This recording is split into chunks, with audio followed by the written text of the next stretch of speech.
Let's take a look at what we actually need to do with our geometry before we click the export button.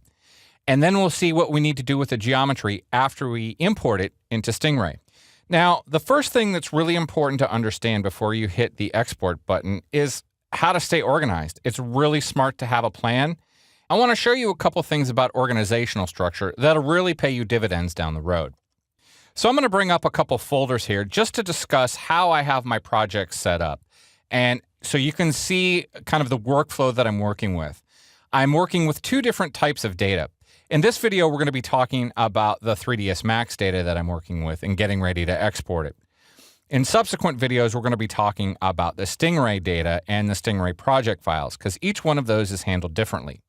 It's also important to realize that even though we're looking at the source files for the things that we're using our chapter exercise, it's important to understand that we're also looking at our exercise files, and these may change as we go through this course. So it's important to realize that your files may look slightly different from mine as we go through this course. But I just wanted to make sure that you got an understanding of how I have things set up. Now, everybody does file directory structures differently, and so my way is not necessarily the best way. But if you have some kind of plan to stay organized, you'll be miles ahead of anybody who doesn't. So what I'm doing over here in this directory is I'm keeping my Max project files and my Stingray project files completely separate. I really don't want to commingle them. If I go into my Max project folder, you'll recognize this as the default Max project folder that's created when you set the project folder. And that's great. A lot of people use this. Some people use something different. Really, it's up to you. But it's important for me to have this set up separately from the Stingray project so that I know that when I'm working in 3ds Max, I know exactly where all my stuff is. And when I'm working in Stingray, I know exactly where all my stuff is. You'll notice here that I've added two folders to the Max project that are not created when you create the Max project. And that is _game testing and _game ready. The name really isn't important. What's important is how they're used, and so you can set them up to be anything you want them to be. Game testing has all my throwaways. These are things that I'm practicing with, things that I don't necessarily want to commit to for a final project. Maybe it's just an experiment. Does this thing work? You notice I have a couple of stand-in pieces of geometry. This is where I'm exporting my files to that I'm bringing into Stingray. So these are FBX files. In Game Ready, these are files that I'm willing to commit to. These are files that are of quality enough that if I come back to this project in 6 months, a year, whatever, I know I can go into the Game Ready folder and say, you know what, that was a file that was considered final or good enough for the game engine. There's no confusion over the difference between game testing and game ready. Again, all of these are just throwaway, and game ready, these are the ones that I'm willing to commit to. In the scenes folder, again, this is exactly what we have over here. And you can see I have all of the project files that we're working on. And again, these may be different from what you have. You'll notice I also have a directory called source files. Now, when I'm working with Stingray, I'm actually creating a lot of different scenes that have a lot of different assets. But at the same time, I really just want to be able to have direct access to one single asset at a time to edit it. So this is where I keep the one-offs of the source files for the individual objects. So there may be different versions of these files. For example, you can see here I'm working on the radio. There's a couple of different versions for that. I'm using an incremental file save system so that I know which is the most current one. These aren't necessarily final and finished assets. It's more about just having a single location for single objects. Okay, while we're talking about object names and file names, let's go ahead and jump into the material editor and continue this discussion here, because it's really important to maintain naming convention all the way through your project, not just with your files. When we get these objects into Stingray, you're going to discover that all of these materials and everything comes over with them. And if you have a lot of materials that are named inappropriately, it's really not going to help you out at all. You're going to be very confused as to everything that you're looking at. So I'm here in the Slate Material Editor, and you'll notice that I'm being very deliberate with some things. So, for example, here's the leather PBR material.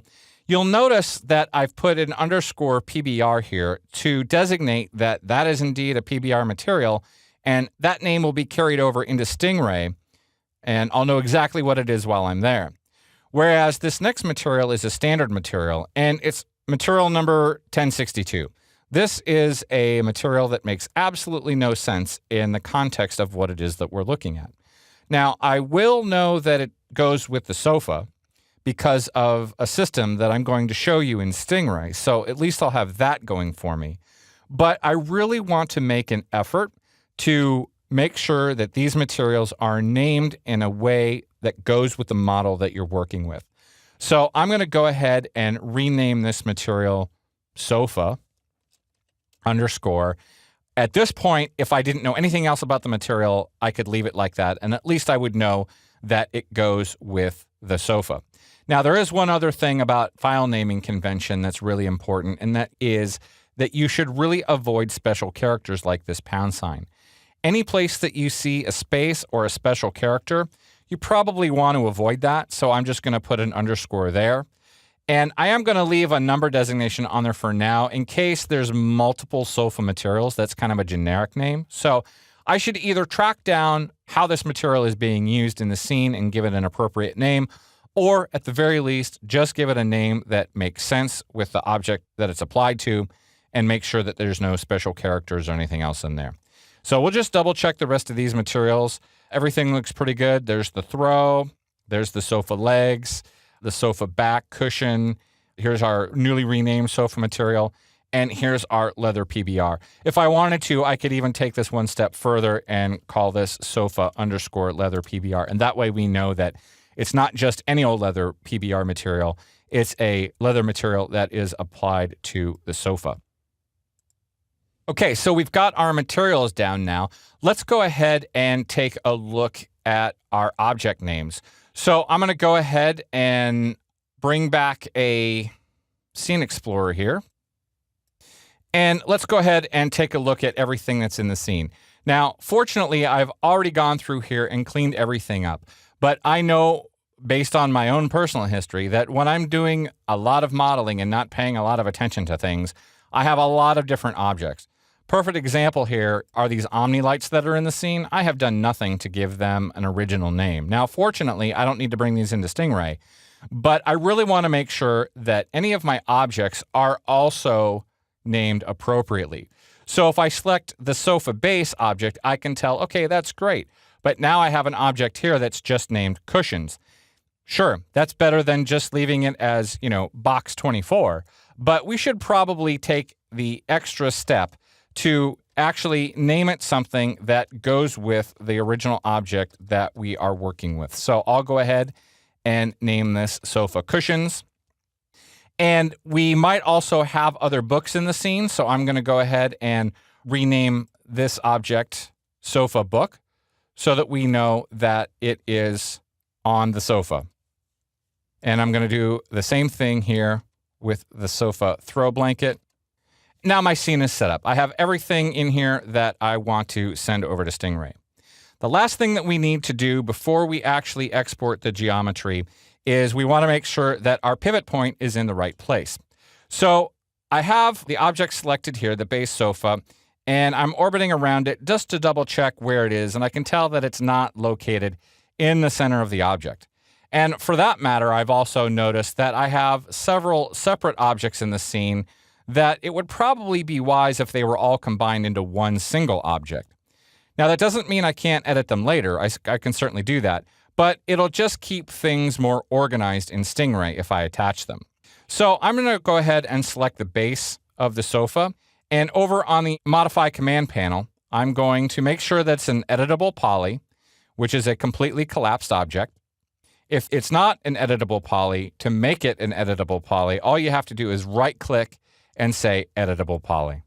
Now I choose the attach command, and I can just attach the other objects that are in my scene.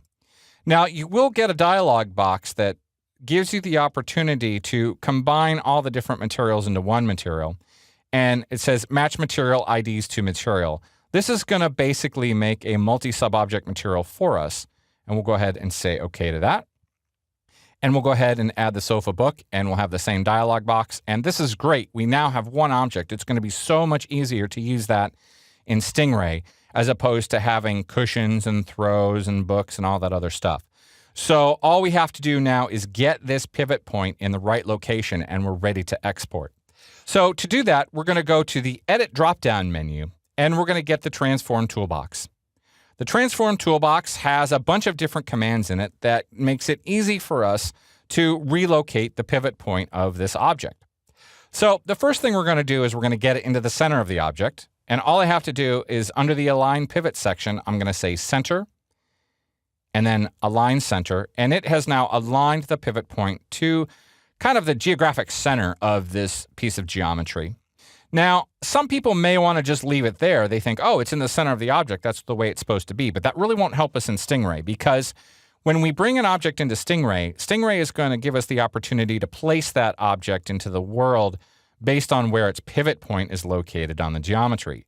So if we were to bring this into Stingray right now, it would be sticking halfway through the ground. And I'm sure that's not what we want. So let's just do another minor adjustment to the pivot point. We're going to use these same commands over here, but instead of Align Pivot to Center, we're going to take the minimum dimension of the Z-axis and click it, and you'll notice that the pivot point drops right down to where we want it to be, essentially on the ground. So it's on the ground, in the middle. This is right where we want the pivot point to be, and it'll make it really easy to take it into Stingray. Okay, we're about ready to hit the export button, but there's one more thing that we have to do. And that's we have to make sure that our object is at the world origin. So you can see if I zoom out, I can find the world origin right there. And clearly our object is not at the world origin. Why is this important? Well, this is the world origin right here. And if I export my sofa from this location and I bring it into Stingray, it's going to think that it's located somewhere out in left field. Remember I said that every time we bring something into Stingray, it wants to make sure that it was made at the origin so it puts it in the right place. So we have to move it over to the origin, and that is super simple. We just make sure that our object is selected, and we right-click on the Transform button, and we can see all of the dimensions of where our object is located. We just want to make sure that absolute world is set to zeros all the way down. So I'll right-click and just make sure everything is set to 0. And as long as these are all zeros, we're good to go. So now I know that this is set right at the world origin and the pivot point is in the right place, and we're ready to export this to Stingray. So now we're ready to export it. So let's go over to the Max icon and we'll just say Export. And I'm going to choose Export Selected. Now this is really important to understand, and that is I have lights in my scene. If I were to just choose Export, the sofa and the lights and anything else that I might have in my scene that's hidden are going to be exported to this. And I only want one object. I just want the sofa. So I'm just going to choose Export Selected. So we'll go ahead and overwrite a file that we did previously. And I'll say yes to the overwrite. And we just need to make sure that we have a couple of selections set here in the FBX exporter. The first one is under geometry. We can pretty much just leave everything as it is. These defaults are just fine for the geometry. I do want to make sure that animation is unchecked.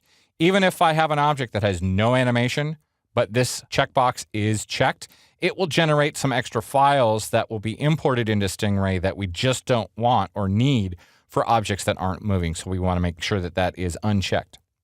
We also want to make sure that cameras is unchecked, and we want to make sure that lights are unchecked. Now, I know you're probably thinking that, well, if I'm only exporting selected, I don't have to worry about lights. But you know what? I just like to have some redundancy there. And so I just want to make sure that no lights are selected. So we'll go ahead and say Export. And that's it. We've exported our FBX file and we're ready to bring it into Stingray. So we can see that being organized and methodical while working in 3ds Max will really make our job in Stingray much more efficient. Using similar organization strategies in both programs will make everything go a lot smoother.